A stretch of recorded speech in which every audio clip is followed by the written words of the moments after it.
How's it going, everyone? Last talk of the day. My name's Tiffany, and I speak, teach, and write all about front-end development and themes for Shopify partners, and really anybody building on the platform. My name's Nathan. I lead the front-end development team of Shopify's themes team, building Shopify's first-party themes. So if you have any questions over the course of our presentation, please use the Unite app. You can use the code Unite and select track 1 building. So let's start at the University of California, Berkeley. In the early 1970s, getting around UC Berkeley wasn't easy, or any city in the US for that matter. Berkeley was difficult to navigate for anybody in a wheelchair, specifically the sidewalks and curbs. It was at UC Berkeley one night in 1972 where students decided as an act of protest to pour concrete into the shape of a crude ramp.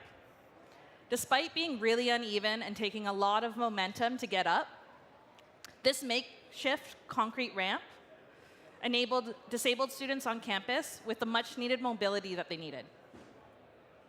A curb cut is a solid, usually concrete ramp sloping down from a sidewalk to that of an adjoining street.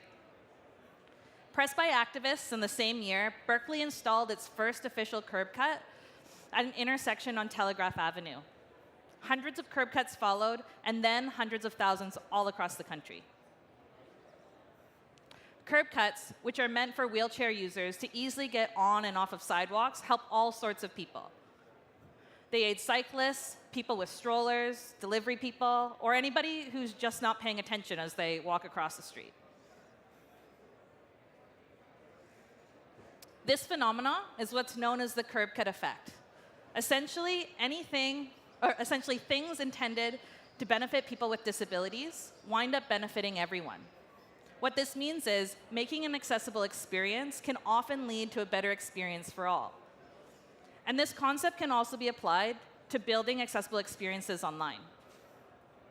Similarly, closed captioning, which was originally meant to benefit the hearing impaired, helps anyone who has trouble processing auditory information. This includes people watching television in a noisy place, or for people like me who really love watching terrible UK reality television and just have a hard time understanding certain accents.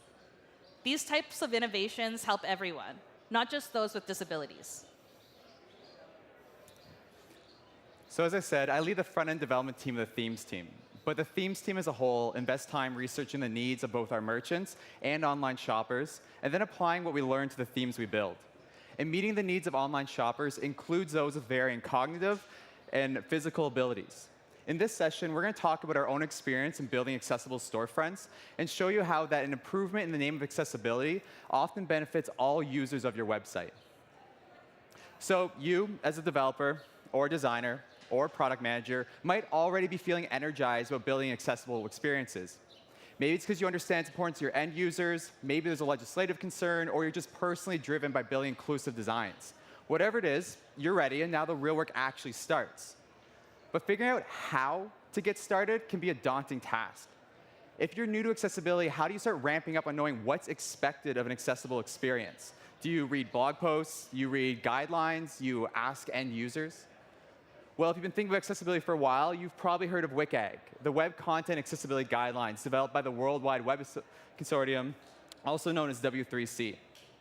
The goal of WCAG is to provide a single shared standard for accessibility. So that sounds like a great place to start ramping up. But when you start to read WCAG guidelines, it can quickly become overwhelming to a person or a team new to accessibility. These guidelines and criteria, they are fantastic. They have practical demos, they have test criteria, they have suggested techniques, but it's totally natural to feel some confusion when you read some of this criteria for the first time, like 2.4.5 multiple ways. More than one way is available to locate a web page within a set of web pages, except with a web page as a result of or a step in a process. I feel like that could make anyone question if they understand what's actually being asked of them. But WCAG, specifically WCAG 2.0, is considered the gold standard for accessibility criteria, but it's not your only option to start learning about what's expected of accessible experiences. There's the WebAIM organization that provides a list of recommendations that map to WCAG. In their words, they're trying to provide a simple checklist for HTML applications. Or there's the ALI project, which is an open source community effort about implementing accessible practices easier. They have different designs and practical demos. They have resources that help you better understand different disabilities, and they suggest in-person events you can attend. In fact, when you start looking around the internet for resources, you quickly become inundated with blog posts and podcasts and YouTube channels and online courses, all providing valuable insights about creating accessible experiences. But this question of how to get started has kind of come full circle. Even if I have all these resources at my disposal, how does my team actually begin making our own work more accessible? And that's the position I found myself personally in late last year. For context, the theme team maintains 10 uniquely designed and coded themes. I was looking for a clear path forward on how to assess just how accessible each one is. And when I look at each one on its own, I'm looking at about 20 different templates, from home pages to blog posts and to product pages. And each page on its own is, of course, made of different components. I have navigation that has drop-downs. I have image galleries that are interactive. My search forms are animated, and they redirect someone to a new page. And my product forms have dynamic content. As someone interacts with it, text and images are going to update in real time. So when I started looking at all these different things going on and seeing all the work ahead of me, I immediately asked myself if I can get a robot to do this. And we're developers, so the first thing that pops into most of our heads is, how can I automate this? Well, when it comes to accessibility, tooling can be a great place to start, especially if you've never done any kind of previous accessibility work before. One such tool is Lighthouse. Lighthouse is an open source automated tool for improving the quality of web pages. It includes audits for performance, accessibility, progressive web apps, and more. It's built by Google, and you can find it in the Chrome DevTools panel under the Audits tab. Here, you can check off what it is that you want to include in your audit. In our case, we wanted to audit for accessibility. And then after a couple of seconds, it'll return back to you a detailed report. Axe is another open source rules library for accessibility testing. It differentiates itself from other tools in that it only presents what it deems to have a 0 false positive rate. What that means is it really only shows you the warnings and errors that are always relevant. Additionally, both of these tools can be built into your continuous integration. For those of you who don't know, continuous integration is a development workflow which requires developers to merge their code into a single shared repository. Before merging, each merge request is then verified by an automated build process, allowing teams to detect problems early because you have a machine double-checking your work. Some of the things that these tools audit against include, but aren't limited to, proper attributes on HTML elements. For example, that images have alt text, color contrast, which looks at body text against its background color, HTML structure and usage, which ensures that you have valid HTML and attributes, and ARIA attributes that follow best practices. I just mentioned something called ARIA, so let me explain a little bit more. You'll often, if not already, hear and see the acronym ARIA as you learn more about accessibility. Why ARIA stands for the Web Accessibility Initiative, Accessible Rich Internet Applications, and it's a specification published by the W3C on how to increase the accessibility of web pages, more specifically web page dynamic content. Basically, the specification is comprised of ARIA roles, states, and properties that are to assistive technology as CSS is to HTML. For screen reader users, ARIA dictates the rendering of the non-visual experience. So incorrect ARIA might misrepresent the visual experience. So it's really important to make sure that you fully understand how to use ARIA before implementing them in your markup. For example, the ARIA expanded attribute on a button indicates whether or not, in this case, a mobile menu is open, which is super helpful for a non-sighted user. Using a role without fulfilling that promise of that role is similar to making a place order button that abandons an order and empties a shopping cart. And that would be a terrible experience. An ARIA role is a promise to a user, and using a role without fulfilling that promise can be problematic. This comes directly from the ARIA documentation, and it describes the importance of using proper ARIA roles. It's actually from a chapter called No ARIA is Better Than Bad ARIA. But remember, tooling has its limits, and we can't automate everything, unfortunately. These tools are great at what they do, looking at a static website and detecting markup errors. But websites aren't static. They move, resize, reflow, and do things. And so we need to think about the user experience and what it's actually like to use a website, not just what exists and what doesn't in the markup.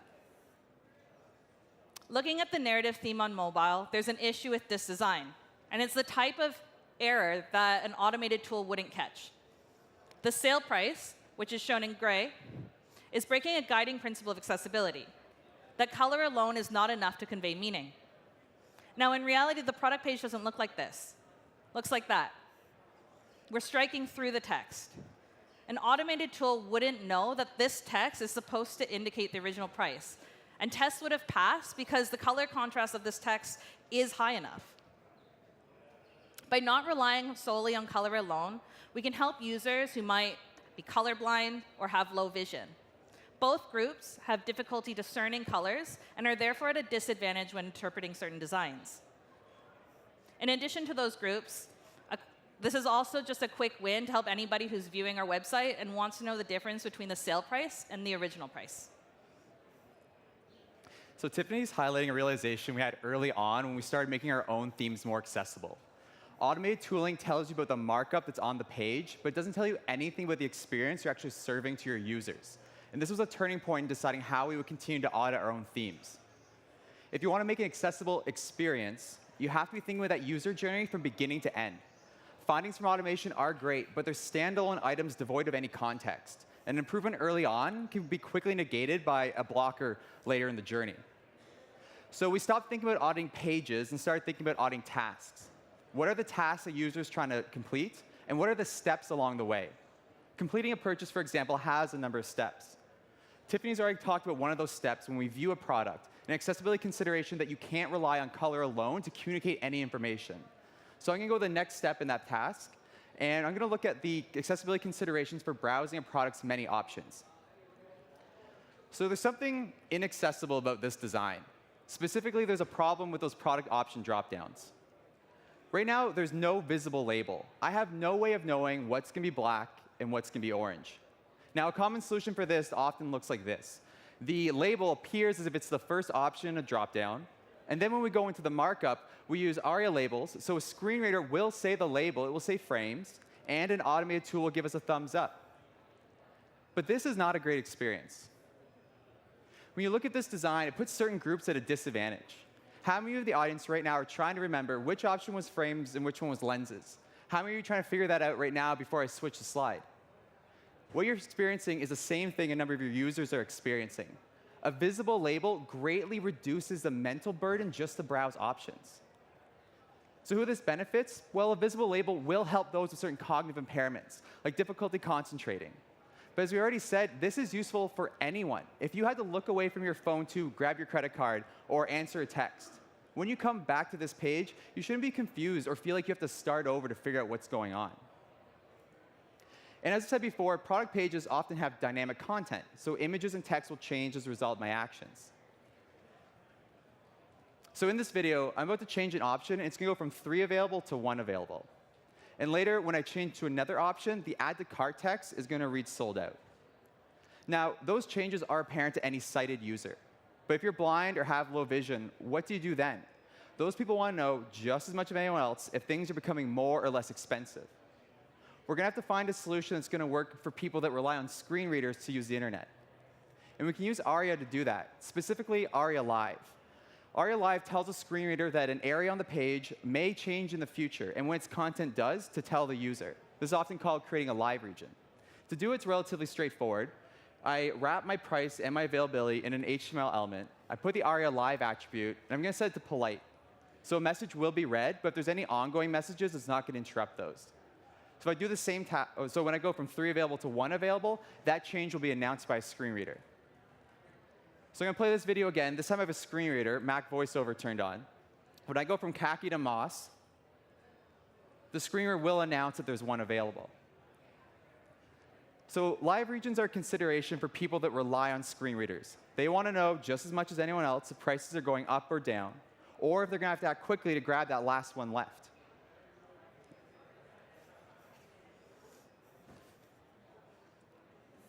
And to grab that last one left, you're going to have to add it to your cart.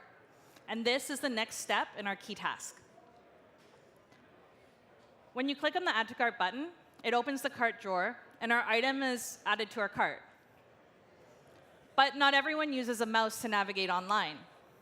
People who are visually impaired might use a keyboard or braille display, and others might not have the fine motor skills to operate a mouse easily. So if you're not using a mouse, the focus styling and focus ring tell you where you are on the page. What this means is it's really important to make sure that you have focus styling on any interactive elements on your page, because keyboard users rely on it. Let's navigate instead using the Tab key instead of a mouse. When I tab to the Add to Cart button and hit Enter, the same action should happen as when I click on it with a mouse. The keyboard focus is then moved to the cart drawer, and then the next Tab key press actually sets the focus on the Close button. When building drawers like these, it's important to make sure that the button itself is inside the focus drawer. That way it can be easily tabbed to. Having a Close button as the first child element inside our focus drawer or focus container makes for a better user experience. That way people can easily dismiss this drawer or a pop-up or modal. And it's also super helpful to make sure that you give people the option to exit this drawer or exit a modal on press of the Escape key. When someone's navigating with the Tab key, it's important to preserve the operability and meaning of web page content. This is what's known as something called focus management. In the most recent version of WCAG, there's a chapter about avoiding keyboard trapping. If focus is moved to a component of the page via keyboard, then that focus should also be able to exit that component, also using the keyboard. This doesn't necessarily mean that keyboard trapping is a bad thing, so long as you give somebody the option to exit that focus. Right now, my focus is trapped in the cart drawer. And when I hit the Tab key, I actually loop through the items added to my cart. I can choose to exit by tabbing to the Close button and then hitting Enter. This provides me with a means of exiting the focus using the same thing that I entered into it with, the keyboard. To trap focus within a cart drawer or an element like this, you're going to have to use some JavaScript. There's no out-of-the-box solution to do this with like an attribute or something like that, unless you're using Slate. If you didn't attend Thomas's talk earlier, there's Thomas. Slate is Shopify's official toolkit for developing themes. We've included a helper script in it called Ali.js. In Ali.js, we have something called a trap focus and a remove trap focus method. Using it's pretty straightforward.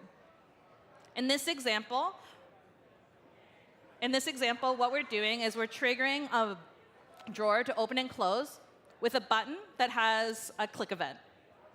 When we use the trap focus method from Ali.js, we specify its container, as well as the element to focus specifies the element for selection after the focus is trapped. Strong focus management helps any user, as well as people who might be visually impaired. It ensures that their experiences are similar to those who are using a mouse navigating online. Remember, people can choose not to use a mouse. Some tasks are actually just easier using a keyboard instead of a mouse. For example, closing a window or going to another tab. It's a lot easier to use a keyboard shortcut than it is to find a tiny little close button, especially on a Mac with a mouse. I know for myself as a developer, I've become accustomed to using the keyboard when navigating my interfaces. Great focus management is important for any user, whether they're using a keyboard or visually impaired. There's one final step to consider before we reach the end of our key task, that some users might actually want to modify their cart before they check out. So let's modify the cart on mobile instead, using a touch interface instead of precise focus states. All of a sudden, Brooklyn's design places a user at a disadvantage. Even though I don't have any kind of motor impairments, when I put my thumb over the input, I still risk clicking on the subtract button by mistake and clearing my cart. According to material design guidelines, touch targets should be at least 48 pixels by 48 pixels. That way, a 10mm finger pad can easily use them. The recommendation by WCAG is a tiny bit smaller than Google's. They recommend 44 by 44 pixels. Touch target size should always be a consideration when designing for mobile. This doesn't mean that the icons themselves in your designs have to be a minimum size of 44 pixels by 44 pixels. Rather, the touch targets do. And we can do this with CSS. An accessibility change does not necessarily mean that you have to alter your design. Instead, designers and developers should work together to build accessible experiences that look and feel great at the same time. But touch target sizes isn't just a concern for mobile phones. There are laptops with touch screens, so they're commonplace. And honestly, there are devices of all sizes that can support touch as a form of navigation. This man with cerebral palsy would have difficulty with fine motor skills, but a website with adequate touch targets gives him a way to easily interact with an application or a website.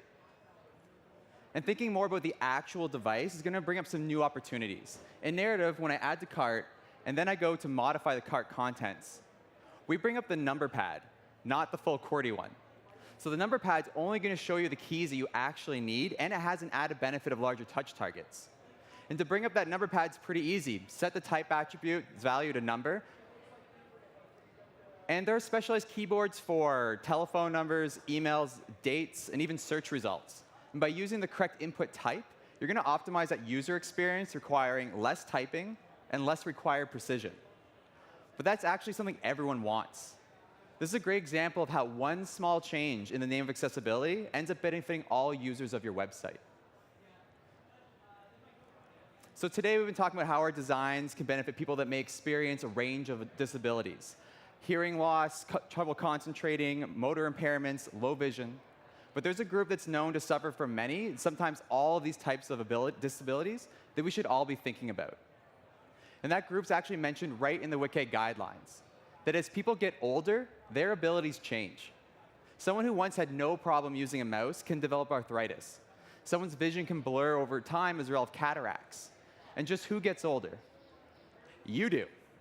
Well, all of us do. So when you build accessible websites, we're improving the experience for our current users, how they may change in the future, but also for ourselves. Thinking about accessibility as a concern for older users of the internet was originally brought to my attention at another conference here in Toronto by Makoto Yuki. He is the chairman of the Web Accessibility Infrastructure Committee in Japan, and older users of the internet were of unique interest to him.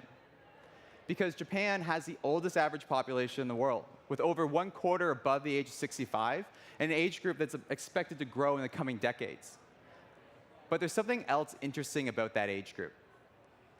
Approximately 70% of Japanese over the age of 65 are using the internet. A growing trend from years before, one that you can see across all age groups. And when we look around the world, we see the exact same trend repeated. In the United Kingdom, over recent years, the number of women aged between 65 and 74 went from less than half to 75%, the largest jump across any age group. And here in Canada, an estimated 81% of Canadians over the age of 65 and between 74 are using the internet. So if you were to leave this session with just one takeaway, I want to be an understanding is that when you make your experiences or websites or tasks more accessible, you're rarely doing it for some small subcategory of the population. A more accessible website will create a better experience for people across a range of abilities, both today and going forward in the future. And that person in the future could be a friend, or a parent, or you. Thank you very much.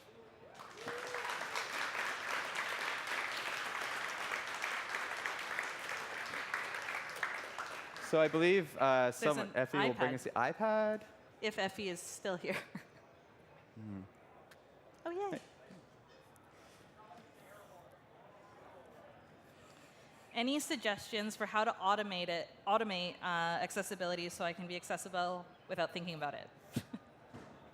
So we did talk about tooling earlier, and there were a couple tools that we mentioned that have automated integrations if you're using some kind of CI implementation. I will tweet out that slide after this, which has a couple links, actually really detailed implementation instructions by both the people who built those two tools.